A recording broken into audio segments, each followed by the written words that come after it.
Hello, welcome to this beautiful day and another show of Confessions of a Global Changemaker. Today I'm bringing to you the founder, the amazing CEO, and I would say like gorgeous soul on the planet who is on such a mission to do great things, and more importantly is on a mission to support you to go out there and do great things. We have the amazing Sharon Gaskin with us this evening. Hi, Sharon. Hiya, Sari. How are you? Thanks for having me. Awesome. It's so good to have you on the show. It's been like months of going backwards and forwards trying to get time in your diary because you're so busy. So thank you for making the time to be with us today. And we're going live from the Brand Builders boat. Amazing, even better. And you recently as well. Yes. Well, Sharon, you know, there's lots of businesses now that have training companies, consultancies, they're public speakers, they're people who are going out and sharing their message with others so that they can transform lives. And there's a lot of stuff that's happening right now in the world that's really shifted the way that trainers and consultants and speakers do business. And as an amazing company just happens to be ready for this very moment, Trainer Talks is this amazing membership that you've developed for people who want to build a successful training business. And what a great time for people to know that you exist, huh? Yeah. Well, I've coined my own hashtag for the Trainer Talk community that I'm using within the Trainer Talk community right now. Hashtag made for this moment, because it kind of feels like that, you know, like we've always been there. I've had Trainer Talk as a paid membership community for about 5 years, but it kind of feels like it's kind of really is made for this moment, because I guess, you know, I'm noticing the same. Yeah. Brand Builders Club, you know, it's kind of when things like this happen, people want community, you know, they want community. And let's face it, at the moment, the only way they can get that any kind of community is online. So the fact that they've got a ready-made one and they've been in it for ages, everybody's now diving in going, oh, I didn't realise all these amazing things that were happening within the community. And it's great. I'm seeing lots of things explode and amazing support. I want to give a shout out to Simon, Ben and Adam Strong, who are on the call with us right now. Hello to those of you that are joining us from wherever you are and whatever you do. Welcome to the Confessions Show. I'm going to be digging in deep with Sharon about how she's built her training company, how she trains other people to build their training companies, and what success strategies are working really well for her that you can model, that you can put into your own business. And certainly we'll be looking for one juicy confession that we can kind of get Sharon to sneak the confession out. Something that Sharon doesn't really talk about to people very often, but is an amazing insight that you as a business owner, fellow business owner, can think, oh, you know, actually that's how you deal with it, or oh, thank goodness I'm not alone. So Sharon, let's dig in. You've had lots of coaching, you've had lots of training yourself over the years. What would you say is one of the key things that you've learned that you would say to any small business owner, especially right now, is the strategy, the thing to do? Number one, without a shadow of a doubt, is consistency. Is just keep doing. Well, actually, two things. First thing is get known for one thing and get known for doing it really well. You know, nobody wants a jack of all trades. Nobody wants a generalist. This is something that many trainers is a big trap that they all fall into. They try and do too many things because they're afraid that if they just focus on one thing, on one particular type of training, then, you know, they're going to cut themselves off from a whole load of other work that they could potentially do. And you and I both know that it actually works in reverse. But, you know, when you become known for one thing, you know, then people seek you out, and it's really easy for other people to tell other people about you. So that's absolutely so important. And the second one is consistency. Oh my goodness me. I mean, you know, it's all about, again, just maybe it's not about doing masses and masses of stuff. If we were to sit here and come up with, I don't know, all the different things that you could think of to market your business, you would come up with a list of maybe 20, 30 things that you could potentially do. But we can't do them all. And we've just got to do that. We've got to focus on the 2 or 3 things that, 1, we can do really well, 2, that we really enjoy, and 3, that has a really good chance of reaching our target market. And just focus on those things and don't give up. Like I've had a weekly newsletter that goes out on a Friday for absolutely years and years and years. And to be quite honest, some weeks I hate doing it. I go, oh, what I'm going to write about this week is like inspiration is not striking. The number of clients that I've had through that particular strategy, people have said, oh, I've been following you for 2 years or 3 years or whatever, and it's just as a result of doing that one thing. Even when you feel nobody's reading it, nobody's paying any attention, whatever, just keep going. Consistency is absolutely so important. It's actually like a lack of consistency is one of the biggest killers of brands. And, especially when you're starting out, it's really important that you pick that lane, as Sharon said. And certainly there are lots of people that are now starting their own home-based business, or they've been thinking about it for a long time, or maybe they've been doing something, relentlessly, and now the market has dried up. And so they're having to pivot and do something new.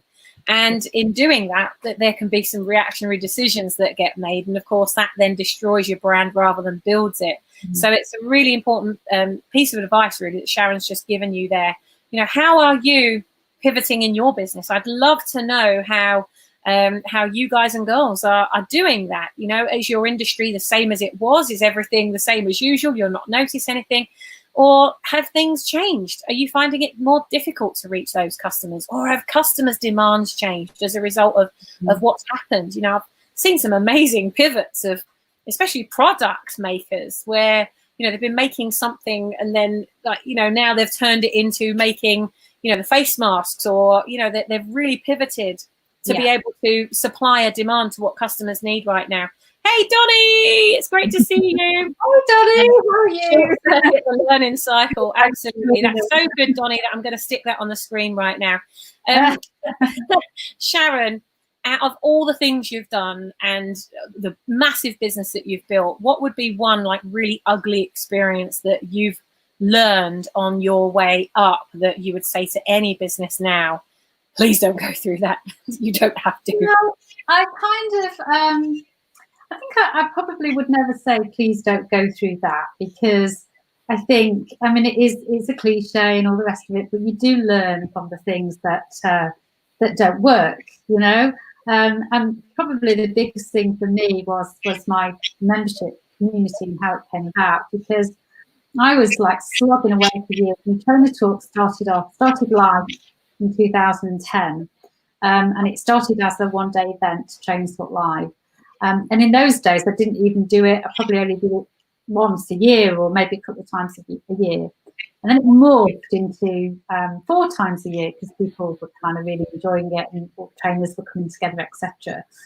And I was running that event, quite merrily, kind of, as sort of trainers or speakers, or, you know yourself, when you run a really nice event, you get that really nice, warm, fuzzy feeling, don't you, at the end of the day? Oh, this is great. Everyone's loved it. Wasn't it fantastic? Oh, it's amazing. And people go home and go out the door and they go, that was amazing. Thank you so much for this great event. But what I wasn't doing really was kind of really inspecting what was really going on. And what was really going on was that was 2 things. Number 1, I wasn't making any money out of these events whatsoever. And I don't like inspecting figures, as you know, from our mastermind group. And I'm quite happy sort of being a bubble.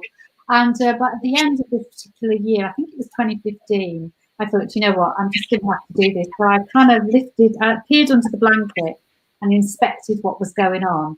And I was really shocked to discover that out of 4 events, with all the work that was putting into these events and getting people coming and all the rest of it, but it actually only made £1,000 out of 4 for a year.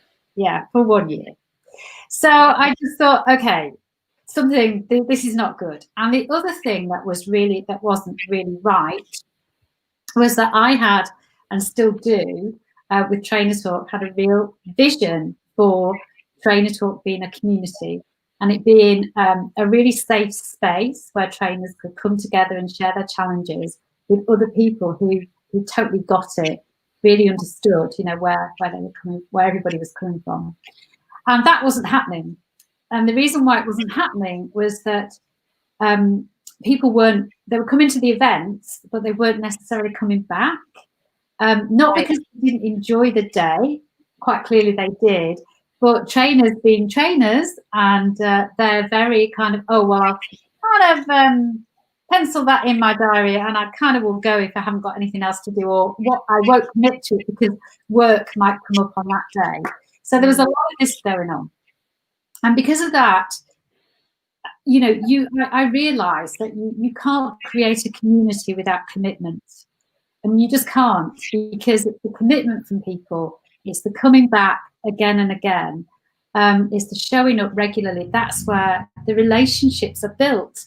And the more the relationships are built, the more, that's the essence of a community is basically relationships. So that wasn't happening. So I kind of thought, okay. So I thought, well, I'll have to create a membership because that's going to solve the issue of the commitment issue, and hopefully it's going to solve the finance issue because I'll have recurring income coming in. So I decided I would do this, but on the proviso that if I didn't get any members, then there would be no more Trainer Talk, because I realised I just couldn't carry on just slogging away. We're making £1,000 a year out for 4 events. It was crazy, much as I love doing it. So that's what I decided to do. So at the end of 2015, I think it was, the last Trainer Talk Live of the year, I stood up in the room and did a presentation to everybody that was there around, this is what we've done, this is what we've done in the past, this is how it's going to look like going forward. And, Trainer Talk is going to be a membership. And it was one of those moments, Sammy, where I just wanted a big hole to open up and swallow me. I've been there, I know. I know the feeling. I was like, oh my God, you could hear a pin drop and you could hear you could see people's faces. Because in those days, it was so cheap to come to as well. You spent about £50 or something, So I knew it didn't go down well, and then I was a little voice kept sort of whispering to me, but it's okay, because you've already decided that you're not going to do it anymore if you don't get any members. It's okay. Well, nothing to lose. And then, right from the back of the room, one person stood up. Paul Harris is my longest standing member, one of my ambassadors now, and he stood up and he went, I'll join. And he literally stood up and put his hand up. And that was followed by another lady, Kate Young, who also said, well, I'll join as well, And I literally just wanted to go, I love you so because I thought, I've got 2 members now, so I can, and I've got 2, and that's it, and I can make a start. And it really that was the real turning point of Trainer Talk, creating that membership. So although it was a really scary moment, and in some ways, as I was doing it, I wish I wasn't doing it, but looking back, I'm so glad I did it, because it wouldn't have been where I was today, because it honestly, what you put on the screen there, you can't create a community without commitment. That is exactly what's happened, because people keep coming back, keep showing up, relationships are built up, and it's all because of that commitment. They pay for the events for the year, they put them in the diary. There's none of this, I might, what if work comes up? They've paid for it, so they're going to go, So it was nice. They want to get their money out. Yeah, it was nice.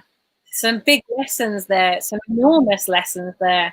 And I think one of the biggest lessons is I think we get paralyzed by thinking we've got to build this massive community, and we have this compare and despair when we look at other people's communities and think, oh my God, they got all these people in there, but they didn't get there overnight, and they didn't get there by accident. And instead of focusing on that, I love the fact that you started your community with just 2 members, but it only takes one person to start a community. The fact you started with 2, the key thing is with that story is it will have been the right 2. And those 2 would have attracted other people like them. And so don't ever be afraid to look through your membership. And we're doing that exact thing right now. And, you've got to really think about what is it you want and what's your impact code? What's your code of ethics? And if members aren't matching it, then you've got a question to ask yourself, because all they're going to, if they're not the best example of what you do, then they're just going to attract other people who aren't the best example of what you do. So I love how you pivoted that. What are you noticing now with everything that's going on? Like, because it seems to me like communities are getting stronger. Oh, it's, as I say, unbelievable. Hashtag made for this moment, It really is. I mean, and it's been really interesting to see what has been happening within the community. I mean, firstly, I'm sure what the change curve is. Where obviously we're on the change curve, and initially, there's this sense of, there's the kind of there's the shock, and then there's the denial, and then there's the fear, the anger, the panic, all those sorts of things. Then eventually you come up and you start going into adaptation mode. And oh my goodness, I mean, that was just what I saw happening around me all the time. And in the first week, it was like nobody knew what to do. Nobody was and literally people had gone from having, full diaries of, for the next 6 months, and, lots and lots of training days in their diaries, to nothing, to absolutely nothing. It was like overnight, somebody just turned the tap off or flipped a switch. Yeah. And, certain parts of my business that happened to as well. And it's really scary, because and the worst thing about it is that everybody felt that there was absolutely nothing you could do about it. This wasn't as a result of anything you've done in your business. This was one of those things that was totally out of your control. And so that's what I think caused all the, the panic and the fear and the not knowing what to do. So there was a lot of that. And then in that first 2 weeks, people really turned inward inside the community, and they were looking for, support and help, and just to express how they were feeling, really. Not for anybody to solve any of their issues, but to just talk about, how they were feeling. So there was a lot of that. We did a lot of that. And then as the weeks have gone on, and we're into week 4 now, aren't we, or week 5 or something, and it's been a month, people slowly started to move into adaptation mode. Some were quicker than others to do that, but I would say that a lot of people now are really getting there.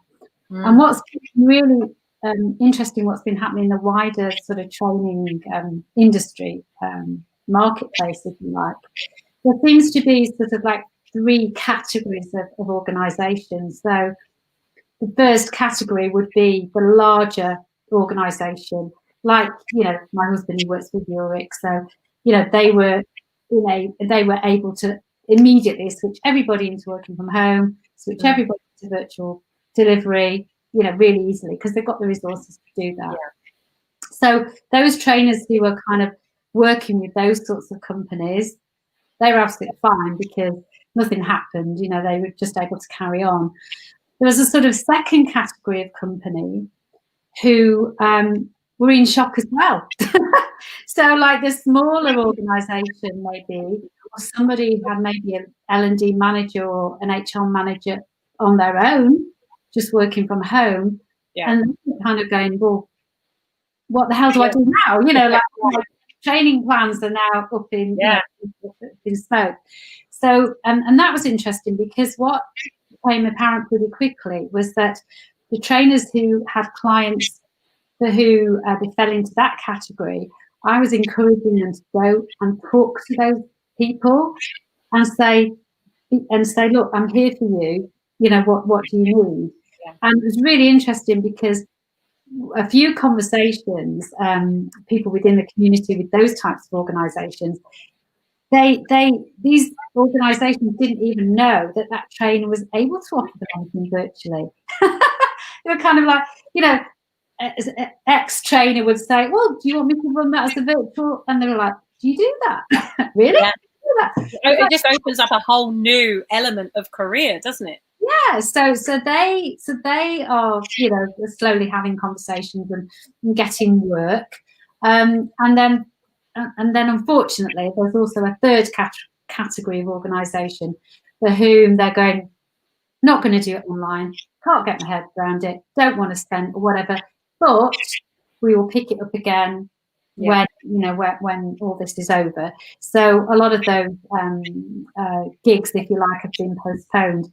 And I was really strongly encouraging all my members to stop using the word cancelled in our group, because for the first 2 weeks, every word training cancelled. I was going, no, you've had it postponed. Is it actually been cancelled, or has it been postponed? And they go, yeah, actually, it's been postponed. Well, can you say that? Because it's a very negative word, isn't it? And a final word. So I was kind of encouraging people to do that. It's interesting, but we're getting there, I think. Yeah. Well, I think, it was lovely to hear. I jumped on a call with Penny and Mary and Donnie, and Ian was there last night on the little call that Penny puts on every week. And it was lovely to see Mary for only just for like 10, 15 minutes. But she said, like she's now delivering sessions on Zoom of training, coaching and mentoring for her clients. Well, I remember that first week when it all hit, and she just came into the group and was like, all of my work is gone. Like, I don't know what I'm going to do. Yeah. She didn't seem too panicked about it because she had some other things like her book and stuff like that she could then work on. But there is that element when it does look like it's been cancelled, when that fear for the future, the uncertainty, it's like the ground has been shifted, doesn't it? You haven't got that foundation. But Mary's been saying the reason Mary joined Brand Builders Club was because she wanted to start building an online business from home where she could do Zoom sessions. And it's like this has really forced her to be inventive and to find ways that she can do stuff on Zoom. And last night she came to the mastermind and she was like, I'm doing a load of stuff on Zoom and I think it's going to be all right. And you could see she was really, from the inside, she believed that. And that's the thing, isn't it? And I know she's a part of your community and she's getting so much out of it. Yeah. And it's amazing how many people are doing things that they never thought they would do. And what's been really funny is that I can count. There's so many trainers who for years have been saying, I must get that course of mine online. Online training is something I will investigate. Got round to it, and now all of a sudden it has become, the number one priority, and has moved to the top of everybody's to-do list. Which has been quite amusing to see, actually. Well, it's been lovely to see people pull their finger out, quite frankly. As so many people have been talking about talking for so long. Like in the Brand Builders Club group this week, we're focusing on how do you confidently speak on camera so that you can sell something that doesn't exist yet, so that you can start communicating your story, so you can get out there. And day one was all about the excuses that you're telling yourself that are getting in the way of you getting on camera or going live or whatever. And the amount of things that came out, and what was really amazing was how vulnerable everyone was prepared to be. And I was looking at those things thinking, I thought that once as well.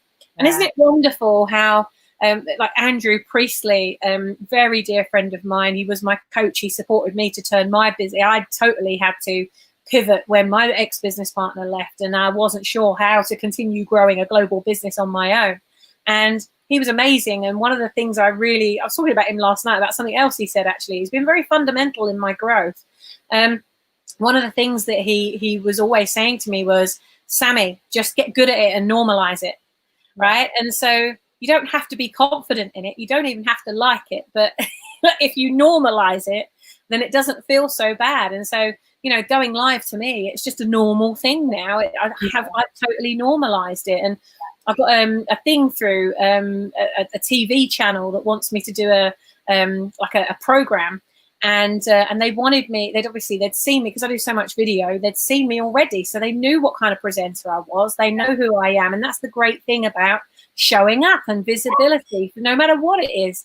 And they weren't accepting applications in the way that you and I would think we've got to put an email application.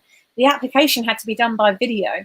So the way of the world is totally changing. Guys and girls, you know, if you weren't pivot ready before, I pray that this has taught you that you can be pivot ready, just with a few little strategies that you know, some things that if you get good at them, you can't unlearn them. You can't get ungood at them if you become good at something. It's really mastering those skills. Sharon, what's your superpower, would you say, in all the things that you do? My superpower, goodness me. I'm not very good at sort of, I don't know. I mean, people tell I want to say what people say, I guess, about me. Is creating community. You know, that's my thing. You know, it's something I love to do. It's something that it's my business, but you know, it kind of doesn't feel like work. You know, I just love creating community and kind of being there for them. Really, you know, that's definitely. I would say that definitely is a superpower of yours. Definitely. What's interesting, like, you know, for those of you that are watching, what would you say your superpower is? Like, put it in the comments here. What your superpowers are. I would say definitely, like you, community. And Greg would probably call it nosy. I call it curious. I'm so curious about what people are doing and how they're doing it. I love to break it down, just as we've done on this call, just as we do every day when we go live for the Confession Show. And I guess one thing that would be really awesome to break down now is to really get into, you know, a point in your career, at whatever point in your career, where, you know, something has happened to you and you just think, wow, you know, if somebody else was going through that right now, here's what I would advise them to do. Ooh, I suppose the whole kind of being brave in business is important to me, because I've made some pretty big decisions several times in my business over the years. Yeah. And the first big decision was obviously the decision to leave my corporate job and to set my own business up. So that was the first one. And then after 7 years of doing that and having my own training business, and you know, I did the thing. We all do it in our first year. You know, made every mistake. You know, in the book, everything, which was great actually, because it's given me tons of material now. Yeah, you know, I could tell when I go through, you know, the top mistakes freelance trainers make in their business. I always say, here's the mistakes, but hey, I made every single one of them as well. So, but after sort of recovering from that and kind of working out the right way to get clients of my own, you know, and to get corporate clients that I could charge, you know, much more money for, I had to give that up again. And the business was going, you know, really well. You know, I had a really, really good business with lots of corporate clients. But these pesky children get in the way, don't they? And I've got 2 children who are now 22 and 20. But at the time, this is going back to 2009 now, and my son, who is the one who's now 20, he was playing a lot of tennis, and he was really good and everything. And what happened was he got an opportunity to go up to what they call a high performance centre with the LTA, and that basically meant that I had to pick him up from school every day at 12:30. You know, drive to Birmingham, stay with him all afternoon and evening, then come back and all that kind of stuff. So it's pretty time consuming. So it was clear that I couldn't, you know, have a business in the same way that I did before. So I'd kind of was thinking, do you know what, I need to, and this is, I guess, is relevant to what we're talking about now, which is kind of today, which is reinventing yourself, I was kind of like, okay, well, I need to reinvent myself because I need to find some way of, working from home more and, earning money, not doing kind of face-to-face training in the way that I was doing. And I was really lucky in the sense of two things. I was really lucky. One, that it was 2009. And if you remember, back in 2009, it was just about when the kind of online world was really going. And all of a sudden, people were doing webinars, and they were doing, well, in those days, we were doing instant teleseminars. On the road. Do you remember those? And they're like, you couldn't see anybody, but you were talking to them.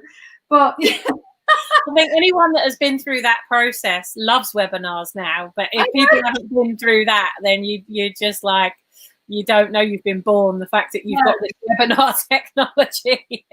Well, you don't have to put your makeup on. That was like, because nobody could see you. Who remembers teleseminars? Give us a yes if that was you. You might be watching this now. So there was that going on, but that was revolutionary at the time. Yes, and email marketing all of a sudden, and so all this was happening, and I'd kind of 6 months before all this, I'd written a book. I'd written an ebook called "How to Launch a Training Business in 30 Days." And it's still there on my website now. And basically, I poured into this book everything that I knew about running the freelance training business.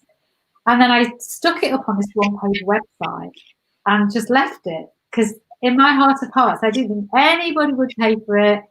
I was kind of, and I had this training business and I had these clients, so I just left it.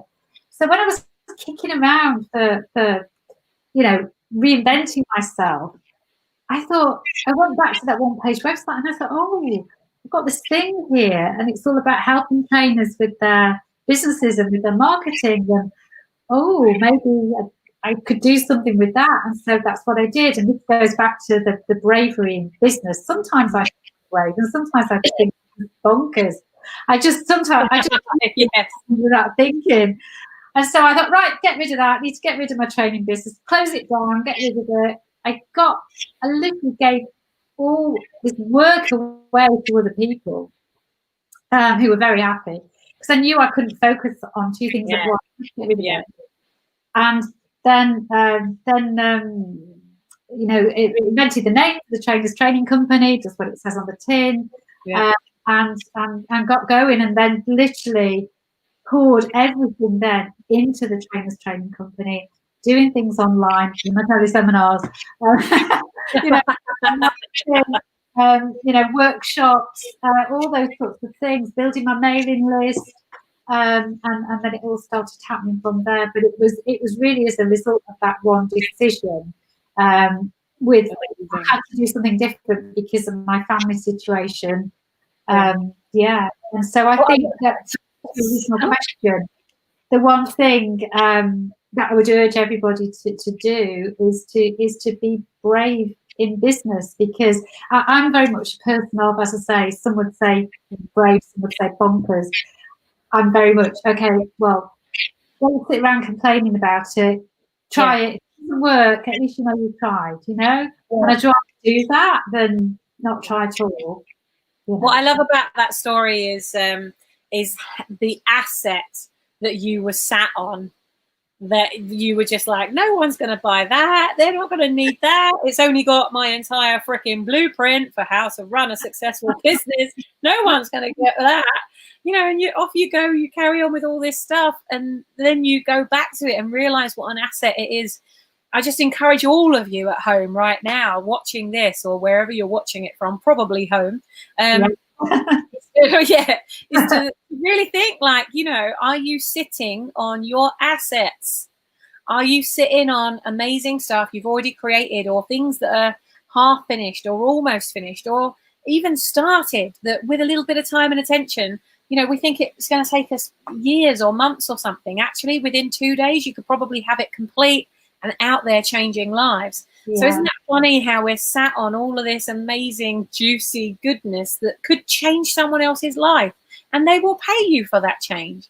Yeah, Absolutely. People don't know what they don't know, really, do they? Because it's like second nature. You kind of, and it was a really good exercise for me to do that. When I wrote that book or ebook, it was really good because it made me realise how much that I knew, that I'd kind of been doing this stuff for years, and it was a really good, if nothing else, it was a really good exercise that kind of helped me with the imposter syndrome, I guess. It's like, oh yeah, okay, I do know how to do this stuff, but you don't realise it until you actually get it out onto paper or onto a video or whatever. It's amazing. It's amazing. And what I love about the internet is the ability that it's given us. If you think of like when we had flu in whatever it was, 1902, or whenever we had this massive flu thing that just like decimated populations of people all over the planet. They didn't have the internet. They didn't have any of the stuff that we've got available and open to us right now. I just think we're so lucky. I feel so blessed that we can even have this conversation, and you just never know who it's going to touch. You just got to keep going. Like, you say with your newsletter, there are days when I think, only a few people watch the confession show. Yeah. But I've had people that like say when I haven't done it, where, Bank Holiday Monday, I had people messaging me, are you going live with the show today? It's like, wow, I didn't even realize that you watched it. So we've just got to keep impacting, haven't we? Yeah, I had a lady call me last week, and she said, I didn't know who she was. I'd never heard of her before, didn't know the name. Had a conversation with her. She said, I'm really interested in your one-to-one mentoring that you do. I follow you on LinkedIn. I read all your stuff. I read all your blogs. And I was like, who is this person? I don't know who it is, But you don't, it just shows you, doesn't it? You just never know. Just because, and this is what I say to people in my community when they get discouraged about putting stuff out there. And I say, just because somebody hasn't liked or commented or shared or whatever, does not mean that they're not reading it and paying attention. Yeah. Because some people are just like that. They just learn. Yeah. They don't like to draw attention to themselves, or they don't like to get lots of comments. And, if you make a comment, then, you're going to get loads of notifications when other people comment. Some people are like that. They don't like all that, but it doesn't mean to say that they don't read and pay attention. Yeah. It's very powerful, guys and girls, getting out there. I'm seeing so much visibility. I'm so proud of each and every one of you that are tuning in now. You didn't have to tune in now, but it's a real pleasure and an honor to be serving with you and for you and doing all these amazing things, because just by showing up, we get to be the drop we want to see in the world, right? So, Sharon, what's coming up next for you? You've talked about something to do with creating a future fit business. Tell us a bit about what that is and where you're going, what's next? Well, this is all very exciting because this is about the time of year that I normally run my online program. So going back to the early days of my business, while I was doing instant teleseminar, I used to run live workshops. It was a one-day event, how to create a successful and profitable training business. And about 4 or 5 years ago, I decided to run that as an online course instead for a number of reasons. And I've been running it as an online program ever since, twice a year. It's a 6-week online program. And it takes you through everything that you need to do to create and grow your training business. And I was actually really thinking about this a couple of weeks ago, going, I would normally run my online program now. Well, can I really do that? Because how can I say how to create a successful and profitable training business when there's not really much training out there, face-to-face training? Kind of feels a little bit incompetent. And I was like, I don't think I'll do it. I'll leave it. And then I got to thinking about it, and I was thinking, but actually, so many people in the community were saying to me, number one, how they wanted to take a step back and re-look at the way that they did things in their business, because it's making them realize all the things that they don't like about their business, you know, and good time to evaluate. It's a good time to evaluate. And so I just thought, actually, maybe this is the time, because all the business principles that I talk about in the course are still valid. They obviously they're valid, but I can still talk about those things in the context of what's happening right now. And then the other part of the equation is obviously, everybody wants to know about online training. Everybody wants to know about how to create online courses or how to run virtual training events. And there's a lot of trainers in my community or on my mailing list who they have no idea how to do that. So I thought, aha! So my very good colleague, friend, if you want to call her, she's one of my Facebook ambassadors, Jeanette Tessier. She is our online training expert in our community, and she's laughing her head off now because she's got, I've been telling you about this stuff for years. Yeah. I thought, well, perfect, because we can run this as a joint program, and I can do my usual bit about business development, marketing, confidence, mindset in the context of what's happening right now. She can bring in the online training aspects and how to really pivot. So I renamed the course, and now it's going to be called How to Create a Future Fit Training Business. 6 weeks starting on April the 29th. On a Wednesday, every Wednesday you'll get 2 webinars, one from me and one from Jeanette. There's a weekly catch-up session on a Sunday, the usual stuff, the Facebook group, etc. And it's going to be amazing. It's never a better time to actually stand. I agree. I totally agree. I'm so pleased that you are going to continue running it, because, as you said at the beginning of this the show, we've got to call it postponed, not cancelled. And like, I've had Brand Builders Club members, obviously you're in the Brand Builders Club as well, and I've had Brand Builders Club members that said, oh shit, I was going to run my event in June or July, and it's like, well, I think we might be all right by then, so don't assume that we're all still going to be on lockdown. We're not going to be irresponsible about it, but also, really, you should put a 3-month marketing plan and promotion plan in place anyway. You've just been given 3 months to do that. So I think this is the best time to work on yourself, work on your business, and really, do the things that you're talking about doing. You can knock something up in a week, or you can go through a course like Sharon's talking about, and you can do it properly. And that takes a little bit of time, but then in a month, you could have totally pivoted your entire trading company and have something very different out there serving in the world. So I'm so proud of you, and I'm so pleased that you're still doing it. And it's not even feel the fear and do it anyway, is it? It's just like, feel it and do it anyway. Absolutely, yeah, absolutely. I went through the whole fear thing last week. Oh, not really sure whether I should do this with anybody. I thought, what's the worst that can happen? Get it out there, and nobody signs up for it. And you know what? It only went out yesterday. We've already got people on the program, so fabulous. And you deserve it. But the thing is, it's because you're coming at it from the right energy. That's the key thing, is when you've got the right energy and the right desire and the right purpose and the right reasons for that purpose, and it goes beyond profit. Thank you very much. Yes, he's agreeing. Bo agrees. It goes way beyond profit. And when you focus on the purpose, the profit will follow, because it just can't help but do that. And I think what you've done is right, and you've really focused on the area of your business that you can control.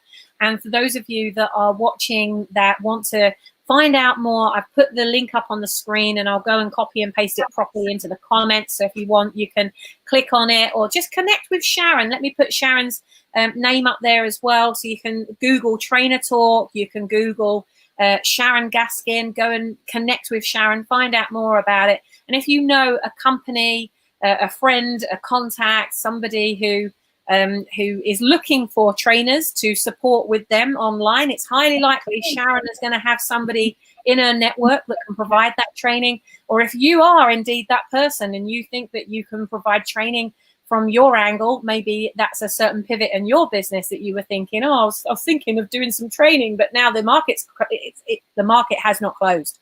The market is ready for you to step into it as the leader, because while everybody else is shitting themselves and stopping their business and feeling like it has closed, you've got a brilliant opportunity as a trainer to really position your brand and get out there and start showing up now, because the wave is starting to build up, and there's going to be a crest of that wave, and you need to be on the top of it. Yeah. There's one thing that I'm absolutely certain of is that, yes, you know, face-to-face training obviously is not happening right now, but when we come out the other side, you know, let's say in the autumn time, and all those training needs have not gone away, and they're going to all come back, and everybody will be complaining that they're too busy then. A nice position to be in.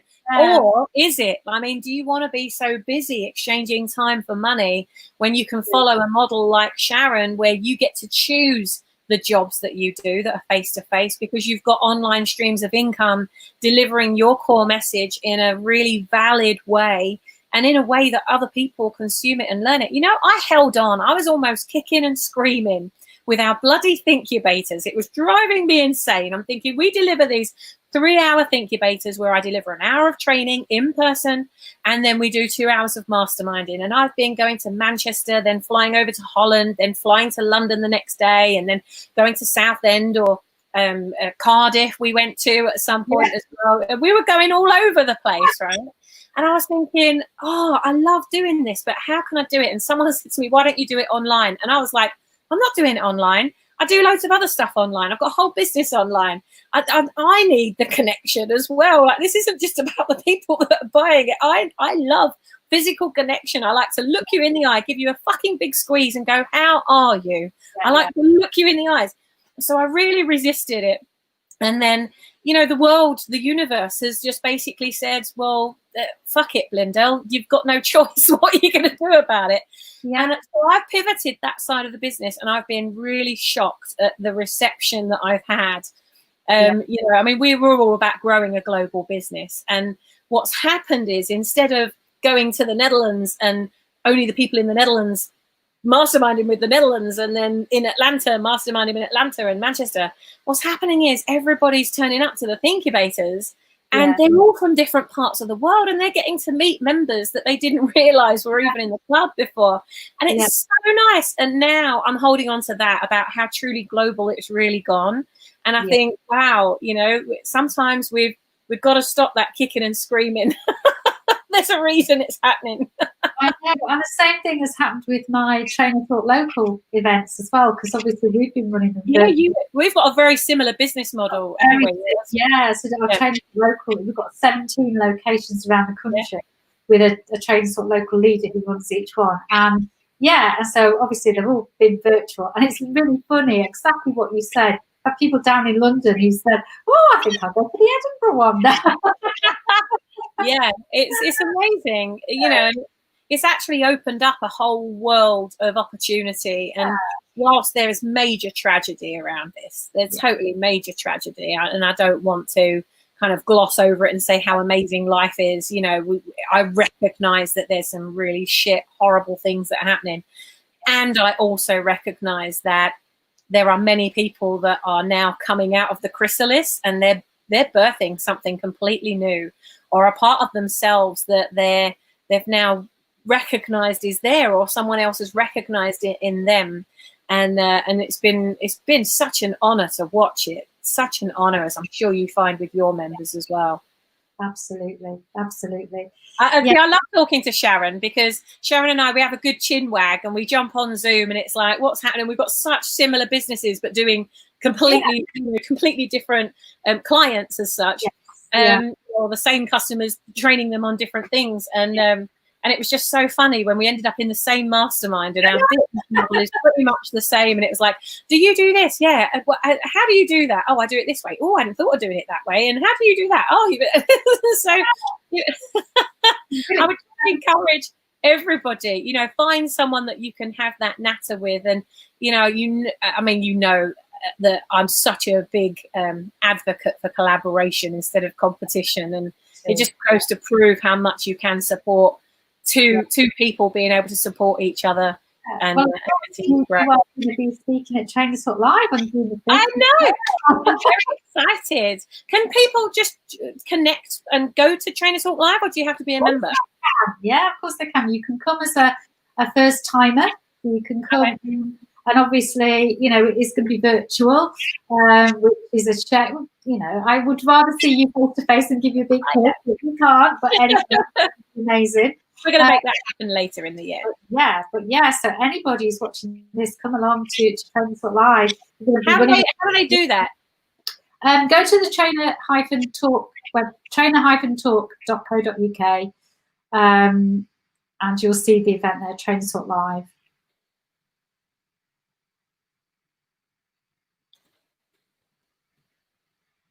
I'm just going to pop a little banner up there.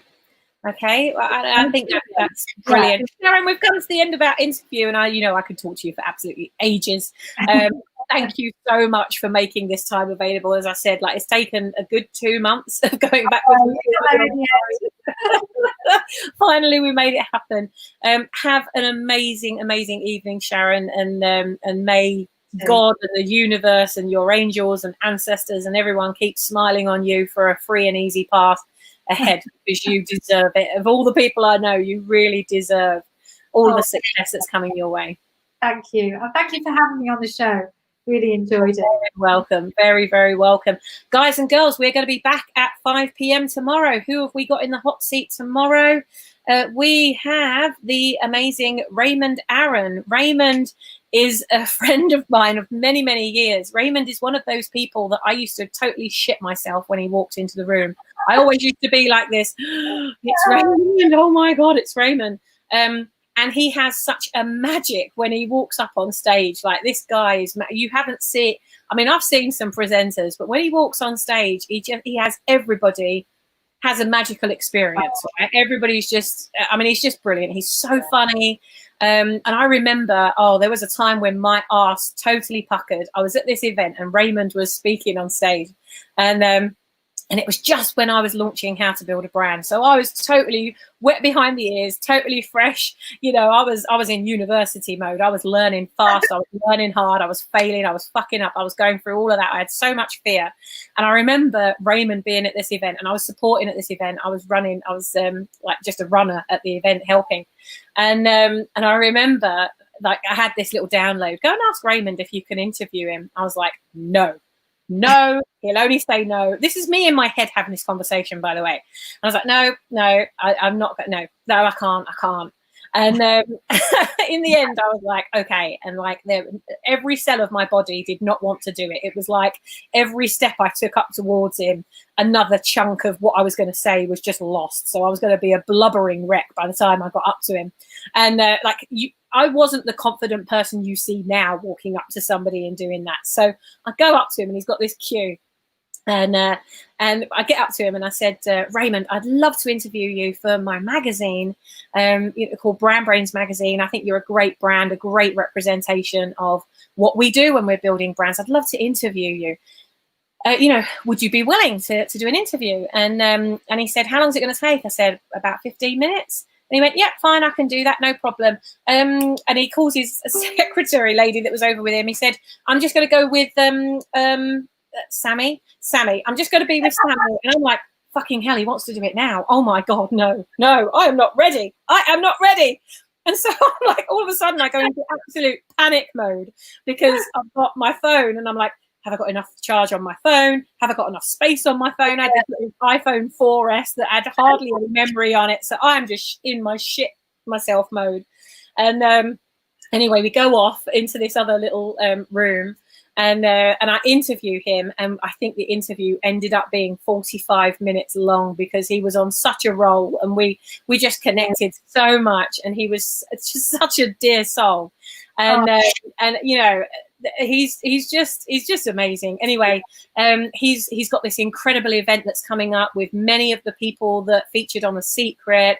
And it's a free event, and he's going to come on tomorrow. I'm going to do some interrogation with him, and then he'll let you know how you can get involved if you want to get involved and be part of that. So I'm going to be with Raymond in the hot seat tomorrow. Do come back live at 5. This is actually, I haven't interviewed him since, so this is going to be like the signature interview about 6.5 years, maybe 7 years later. I'm interviewing him properly this time. So I'll have to find that interview. It must be on YouTube somewhere. Seriously, I must have been totally like pale. My, how we recognize how we've come on, huh? Oh. So, thank you. It's great to see you all here. Donnie, thank you for taking the time for spicing it up with some well-used profanity. Oh, you know you can always count on me for that. Hello in Florida. Ellen, hello, good evening. It has been really wonderful to spend this time with you. I will see you tomorrow live at 5. Take care. Have an amazing evening. And those of you in the Brand Builders Club that are joining myself and Judith tonight, we're doing some really great stuff on how to get confident in front of the camera. And we've got some brilliant tips and things. We're going to get you doing stuff. So we've got an hour of power lined up from 7 p.m. BST, or if you're on Eastern time, it's going to be 2 p.m. in the afternoon for you. Take care, and I'll see you there. Mwah. Bye. Thanks, Sharon. Bye.